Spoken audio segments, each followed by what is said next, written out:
they are on the, let me go back to this. What they were trying to get to on the cargo side was tonight, a launch of cargo to the International Space Station. What they want to get to on the crew side is some night in the future or some day in the future when they'll be launching a crew. But they know, because they have it in hand, their human rating requirements for the vehicle, there are very stringent safety requirements on the vehicle, a lot more stipulations on the condition of the vehicle to meet our requirements before we'll allow an astronaut to get on board. A little bit different than cargo. But there's no agreement between the government and Sierra Nevada or SpaceX or any of these other people. Right now? To say you're going to fly, we're going to fly you in space with guys. Nope. And they may go through the next 21 months under their individual space agreements, come out at the other end, and they could decide, we've had it. This is too hard. Nothing's lost. They get to keep the money that they use because they got paid for certain milestones. No breach of contract, anything. They drop out anytime, it's over, because they only get paid when they accomplish a milestone under a Space Act agreement. You know, we could decide at the end, good try, there's no way in the world you're going to meet our human rating requirements, and so you get a bad grade. You're not going to be one of the finalists. The other thing that's interesting to me is there are other companies that we did not select. They are eligible, and they can be just like anybody else to respond to the request for proposals 2 years from now when we say, okay, we now want to enter into a contractual agreement with somebody to fly our crews to the International Space Station. Anybody out there could take advantage of what they've seen SpaceX, Sierra Nevada, and Boeing do over this intervening period of time, can adopt anything that's legally adoptable and bring it in and write a proposal, and if their proposal is really good, they could end up getting a contract. So that's the interesting thing about a contract and a Space Act agreement, the way we're working right now. The other thing we're going to do a little bit different that we did not do under cargo, because the only really stringent set of requirements for cargo is what we call the visiting vehicle requirements. Before you can go anywhere close to the International Space Station, then all the 5 partners have a set of restrictions, controllability, emissions, cleanliness, you name it. There's a whole bunch of things that have to be met that are called the visiting vehicle requirements. So when SpaceX flew their flight, they only had to satisfy the FAA in terms of launch, re-entry, and landing, but they had to satisfy the visiting vehicle requirements of the international partners, and that's pretty stringent. So not quite what they would have to do to carry a human, but it's a good indication, the fact that they could meet those visiting vehicle requirements, that they're serious, and they probably will be able to meet all the human rating standards and other things we'll have when it comes time to select somebody to fly humans a couple of years down the road. Okay, thank you. Mr. Bolden, given the uncertainty in current federal funding, how is NASA coping with current contractual obligations for future space refueling missions, resupplying missions? Yeah, like this one, and the future of manned space. The big difference between cargo and crew is the contracts that we've signed are in the budget. So, unless somebody comes along in Congress and says, okay, we don't care, we're going to whack everything, and NASA, you're just going to have to drop those contracts. When you hear DOD talk, the Department of Defense, a lot of their concern is that their cuts under sequestration, for example, would be so extreme that they actually would have to terminate some contracts. We've looked at it. We don't think we'd have to terminate any major contracts right now. All those things are presently budgeted and budgeted even under a sequestration for us. So there's really no threat to cargo. Crew is different.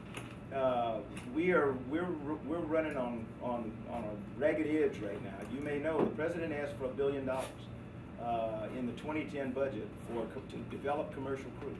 The first time around, we got nothing, and then we got 406 million, I think, and now 500, and what we expect to get in the fiscal year 13 budget, maybe 525. But you got to remember, that's 3 years running now at half what we thought it would take to really carry out this program and deliver crew to orbit by 2017. I have to commend Bill Gerstenmaier. Bill I think all of you have met Bill, or at least you've seen him in press conferences. The guy is not only one of the best engineers I've ever met, he is an incredible manager, both of people and resources. And he's really figured out some magic about how to get this thing going and how to keep us on track. But it's pressing all of us, to include the commercial providers. We've got to have more money, or we won't be able to deliver in 2017. And that's the point that we all talk about, is we want to make sure that Congress still remembers that what used to be of critical importance to them was closing, under no circumstances, elongating the gap between shuttle and commercial capability to get crews to orbit. We're right on the ragged edge right now of having to elongate that gap, and we don't want to do that. Thank you. So say that it does get delayed till after 2017, and the space station's only set to fly till 2020, then what? Well, we'll continue to utilize Soyuz until there is no more destination to which to fly. But station right now, the agreement with the international partners is 2020, but we continue to talk with them. All of us have been engaged in engineering assessments of how long station could stay on orbit, and we've gotten to 2028 right now. So most of the partners agree that if we decided we wanted to do it, and we would only do it if, in fact, we were getting value from the International Space Station. We haven't demonstrated yet that we have not gone through all the enhancements that we want to do.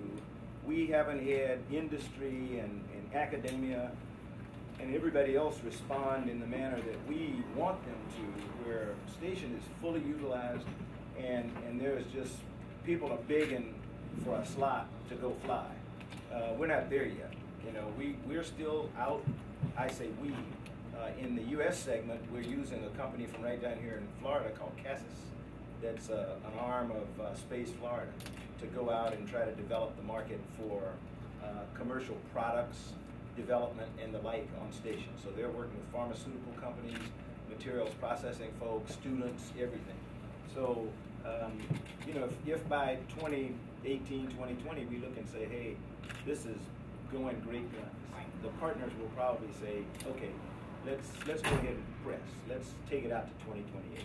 Or they may say, let's take it out another 2 years, and then 2 years, and then 2 years. That makes it really hard if you do it that way. But we'd love to go to 2028. Yes? I may be late again, I'm so sorry. No. I just want to ask you, how did they pick up the SpaceX as a contractor for this project? How did they happen to? I mean, did they have another companies? Oh, yeah. It was like even before I was I take credit for a lot of stuff, but I wasn't here when the concept of COTS, when that concept was developed, that we would go to industry, allow them to make offers to produce a rocket that could carry cargo to orbit. That was done before my time. The budgeting for it actually came after I got here, because the president said we need to do this. But competitively, space, there were, I want to say 6 or 7 companies, and the ones that were selected finally for COTS were SpaceX and Orbital Sciences. And Orbital was sort of a late entry because I think the original 2 were SpaceX and a company that used to be called out of Washington.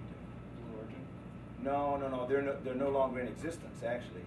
I forgot, but they could not meet the financial obligation for keeping their COTS contract. The COTS contract. You say SpaceX was the lower prices for the project? Lowest price? That's what it's. No, not necessarily. Anytime you look at any competitive process, anytime we look at several things. Price is one of them. In the case of Space Act agreements, for example, like for the commercial crew, since it wasn't a contract proposal, then there was no one that came in and said, we bid this amount. They came in and said, this is the way that we think we can produce an acceptable system that will be able to carry cargo to orbit. And we're willing to put in this much toward that effort, which means if you think it's going to cost $1 billion over the next 2 years to get where or in the next 5 years to get where you want to go, then we're willing to pay X amount of that $1 billion. And then all the rest of it, NASA has to pay. So while I'm not at liberty to say what the various amounts were that the companies paid, I don't know, to be quite honest. But I know if you go back and read Bill Gerstenmaier's, it's a lengthy selecting officers report, and it's available. I think it's been published somewhere. But in it, he talks in detail as to why each of the 3 companies was selected. And I think I vaguely remember reading something from him that said, you know, Boeing was actually the lowest bidder, if you want to say price-wise. Boeing offered X% of the total price, and it was lower than any of the others. SpaceX may have actually been the one that offered the more of the largest percentage, but I'm not sure, to be quite honest. I asked the lady something yesterday. I don't know if it was appropriate or not. Yeah. I'm in a construction business, so is that a change, like, you know, in the future, maybe 10, 20 years more? Because I learned that the private company has more tools, you know, way better that the government cannot probably hold it. Mm-hmm. Is that a change that in the future they can be independent, like create their own space program? Yeah. You mean a company like SpaceX completely independent of the government? Is that possible? In fact, that's where they are. Out of NASA.